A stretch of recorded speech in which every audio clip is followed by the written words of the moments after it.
Hello दोस्तों। आज मैं आपको कार्डियोलॉजी के एक महत्वपूर्ण परीक्षण इलेक्ट्रोकार्डियोग्राम ईसीजी के बारे में बताना चाहती हूँ। ईसीजी एक सरल गैर इनवेसिव परीक्षण है जो दिल की विद्युत गतिविधि को रिकॉर्ड करता है।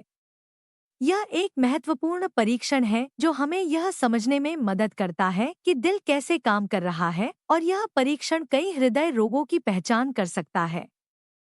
ईसीजी दिल की विद्युत गतिविधि का एक ग्राफिकल प्रतिनिधित्व प्रदान करता है, जिसे त्वचा पर लगाए गए इलेक्ट्रोड्स के माध्यम से दर्ज किया जाता है। ये इलेक्ट्रोड्स विद्युत संकेतों को पहचानते हैं, जैसे वे दिल के माध्यम से यात्रा करते हैं, जिससे कागज या स्क्रीन पर एक श्रृंखला तरंगों और रेखाओं का निर्माण होता है। ईसीजी वेवफॉर्म के प्रत्येक घटक हृदय दर यानी हार्ट रेट, हृदय की लय यानी heart rhythm, P wave, PR interval, QRS complex, ST segment और टी वेव बा क्यूटी इंटरवल दिल की विद्युत चक्र की विशिष्ट चरणों को दर्शाते हैं। जहां हृदय दर यानी हार्ट रेट को देखते हैं, यह दर्शाता है कि हृदय कितनी बार प्रति मिनट धड़क रहा है। हृदय की नॉर्मल धड़कन 60 से 100 बाइट पर मिनट होती है। यदि हृदय 60 बाइट पर मिनट से कम धड़कता है तो इस कंडीशन को ब्रेडिकार्डिया कहते हैं, और यदि हृदय 100 बाइट पर मिनट से ज्यादा बार धड़कता है तो इस कंडीशन को टैकीकार्डिया कहते हैं। इन दोनों ही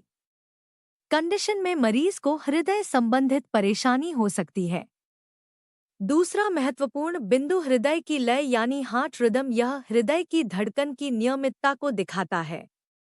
यह जांचता है कि हृदय की धड़कन नियमित और सम है या अनियमित है, और इरेगुलर हार्ट बीट या एट्रियल फिब्रिलेशन को देख सकते हैं। तीसरा महत्वपूर्ण बिंदु वेव्स, पी वेव्स होती है। पी वेव एट्रियल डिपोलराइजेशन को दर्शाता है, अर्थात हृदय के ऊपरी कक्षों एट्रिया की विद्युत गतिविधि को दर्शाती है। इससे एट्रियल गतिविधि का मूल्यांकन होता है। यदि किसी ईसीजी रिपोर्ट में पी वेव्स नहीं बन रही है तो इसका मतलब यह है कि उस मरीज का एट्रिया संकुचित नहीं हो रहा है। उस मरीज को हार्ट फेलियर या पसमेकर की समस्या हो सकती है। पीआर इंटरवल यह पी वेव और क्यूआरएस कॉम्प्लेक्स के बीच का समय होता है। इससे यह पता चलता है कि विद्युत सिग्नल एट्रिया से वेंट्रिकल्स तक जाने में कितना समय ले रहा है। अगर पीआर इंटरवल ज्यादा है तो मरीज को प्राथमिक, दूसरी और तीसरी डिग्री हार्ट ब्लॉक की कंडीशन बन जाती है। क्यूआरएस जटिल वेंट्रिकुलर डिपोलराइजेशन को संकेतित करता है। यह हृदय के निचले कक्षों वेंट्रिकल्स की विद्युत गतिविधि को दर्शाता है। इससे वेंट्रिकुलर गतिविधि का मूल्यांकन होता है, जहां यदि क्यूआरएस कॉम्प्लेक्स का साइज बड़ा या छोटा होता है तो यह एक हार्ट फेलियर कंडीशंस हो सकती हैं। सेंट सेगमेंट यह क्यूआरएस कॉम्प्लेक्स के बाद और टी वेव के पहले का हिस्सा होता है। सेंट खंड में परिवर्तन मायोकार्डियल इस्केमिया या इन्फार्क्शन का संकेत दे सकता है।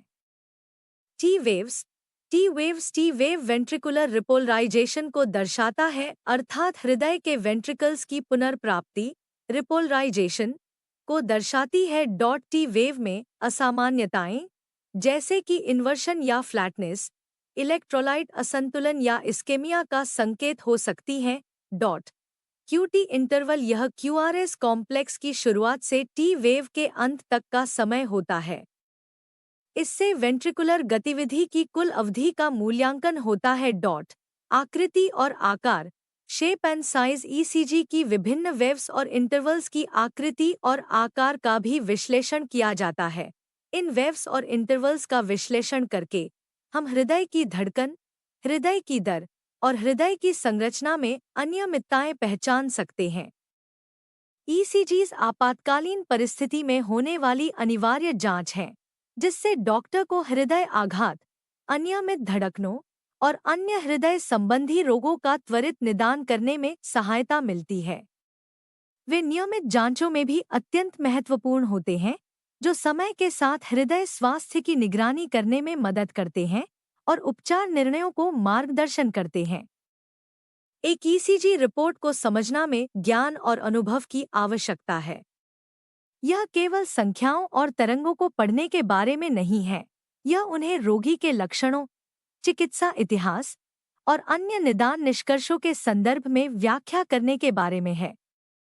यह व्यापक दृष्टिकोण सटीक निदान और हृदय संबंधी स्थितियों के प्रभावी प्रबंधन को सुनिश्चित करता है। अंत में, ईसीजी केवल एक परीक्षण से अधिक है, यह दिल के कार्य में एक महत्वपूर्ण खिड़की है। चाहे आप एक स्वास्थ्य देखभाल पेशेवर हों या हृदय स्वास्थ्य में रुचि रखने वाला कोई व्यक्ति, ईसीजी